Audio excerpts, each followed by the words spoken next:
Olá pessoal, sejam bem-vindos ao canal Denise Procópio, também com seu codinome ela é Bamba.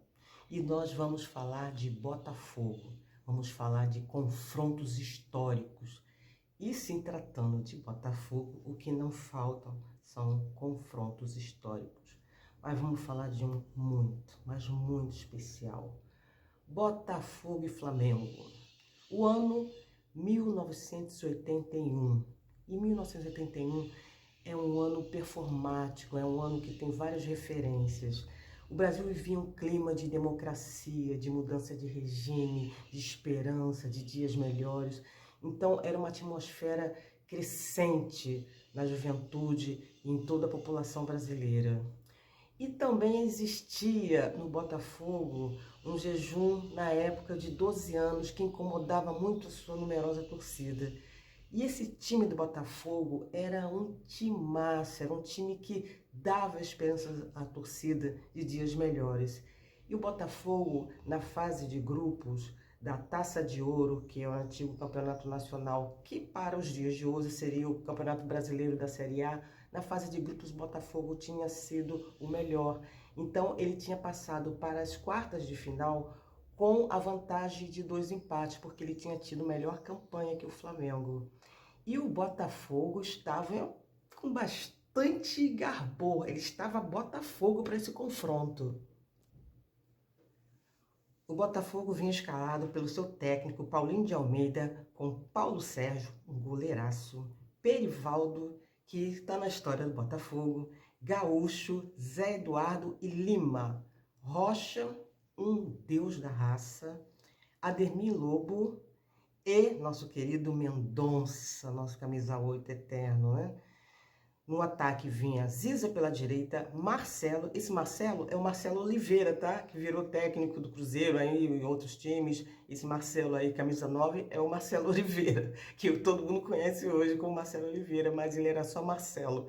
Ele era o nosso centroavante. E na ponta esquerda, Gerson com J. O Flamengo, do técnico Dino Sani, vinha com Raul, Carlos Alberto, Luiz Pereira, Marinho e Júnior. Vitor, que anos depois viria para o Botafogo e seria muitíssimo importante na campanha do título do Botafogo de 89, Andrade e Zico. Na ponta direita, Tita, no ataque Peu, o Peu estava substituindo o Nunes, que não pôde jogar essa partida, e Adílio. No primeiro confronto tinha sido 0-0, um jogo um tanto quanto truncado e tal, mas com chances de ambos os lados 0-0. E para essa partida bastava o empate para o Botafogo e aí nós estaríamos classificados para as semifinais. E eliminaríamos um rival poderosíssimo que tinha sido campeão no ano anterior e estava super confiante. O Flamengo super confiante e o Botafogo com um time muito bom. O que resultou nisso? As torcidas compraram a ideia. O Maracanã lotado, as torcidas todas, assim, durante a semana, naquela mobilização, naquela gozação, naquela, sabe, tensão, estava um clima de decisão, parecia decisão de campeonato. Os senhores têm uma ideia, o público pagante foi de 135.487, ou seja, mais de 130 mil pessoas pagantes no Maracanã. Fora aí uns 20 mil entre caronas, convidados, penetras, enfim, era uma atmosfera de caldeirão no Maracanã. O árbitro desse jogo é José Roberto Wright, que nós sabemos depois, mais tempo passado, que ele era um José Roberto Urubu, né? O cara sempre deu uma ajeitadinha pro Flamengo. Mas dentro dessa partida, vou ser bem sincera, ele não comprometeu, não. Foi apitado de uma forma justa, um errinho para cá, um outro errinho para lá, mas não foi nada assim gritante que a gente pudesse dizer, fomos roubados.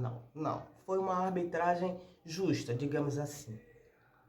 Uma das curiosidades dessa época é que os repórteres de televisão, de rádio, ficavam ali em campo e eles faziam entrevista a qualquer hora. Antes do jogo começar, não tinha essa de, só dar entrevista depois. Não, era ali na hora. E os caras falavam tudo mesmo. Os técnicos falavam, não, eu barrei fulano por causa disso, eu barrei ficando por causa disso.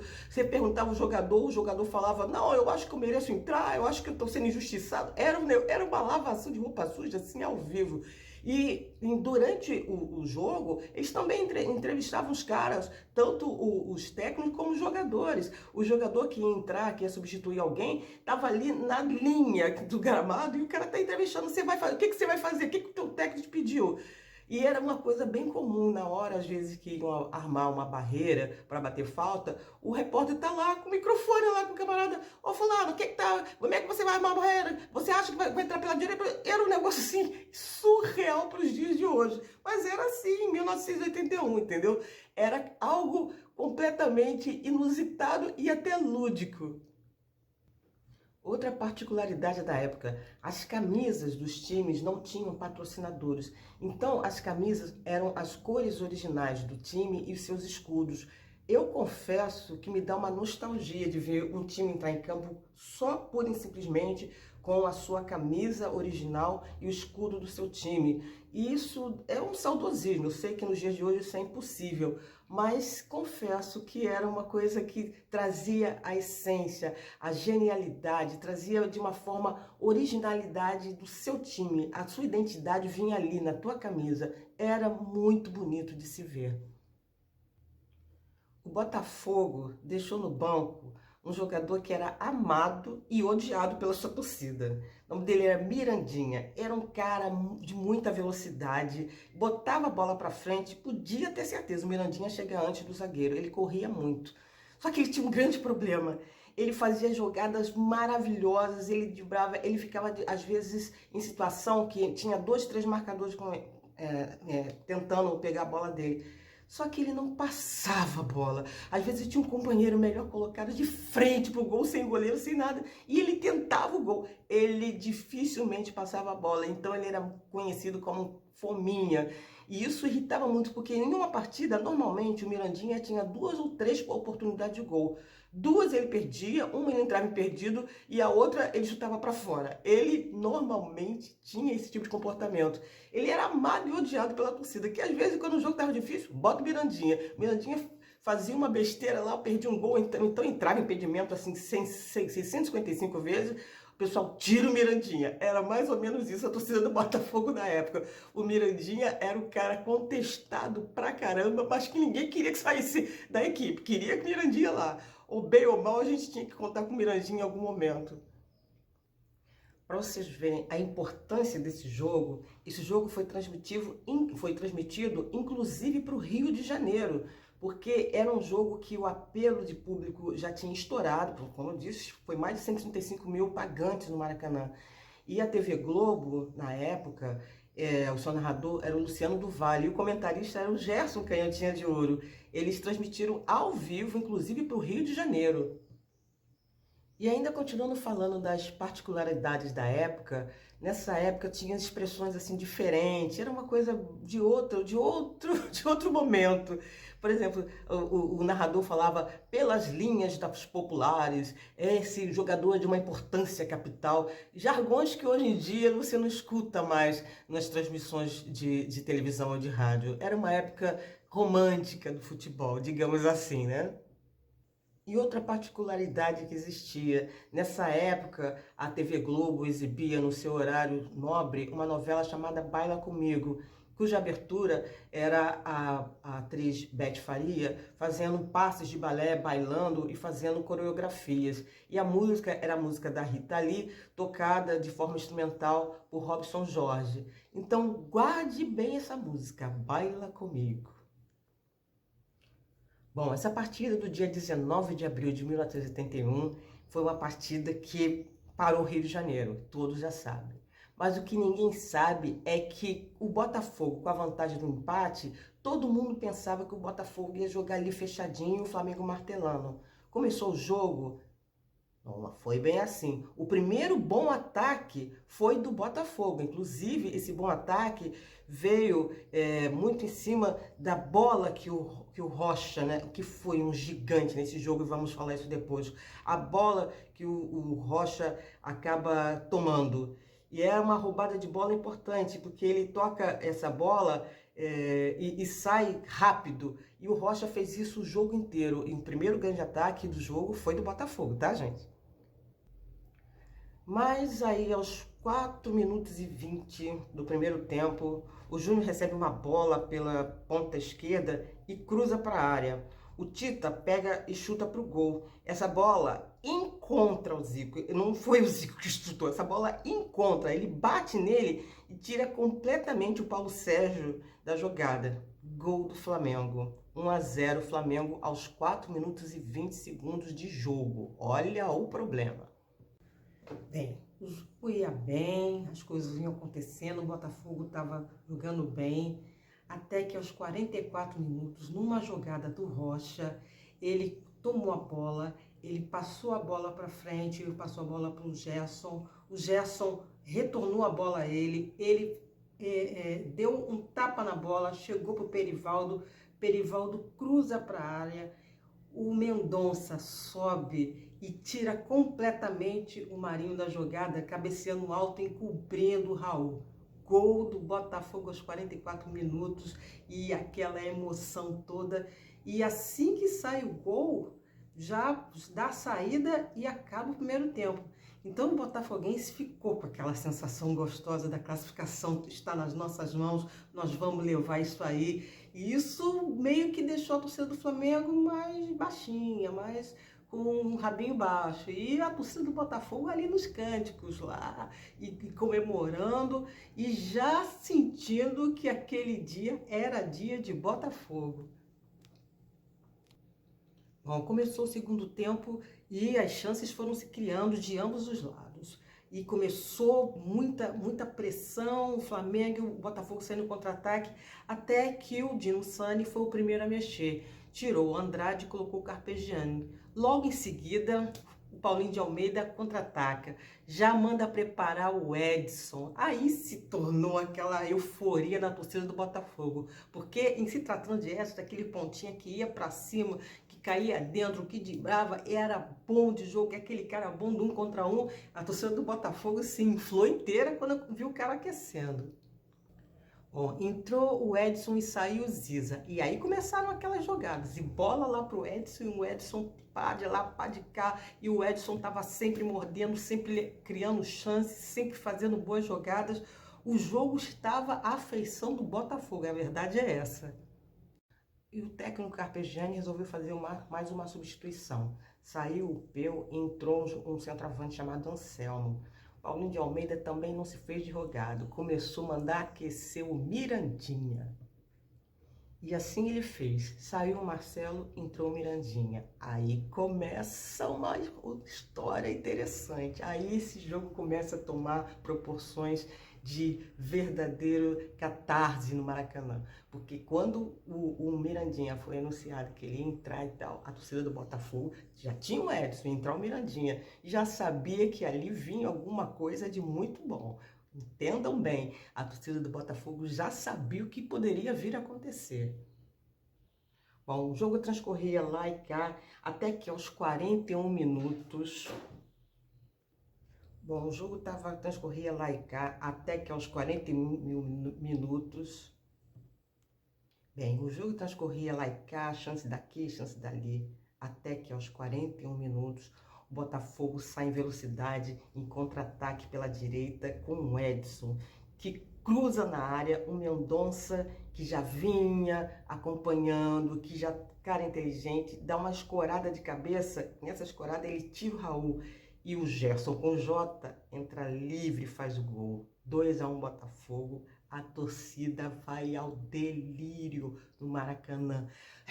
Fogo!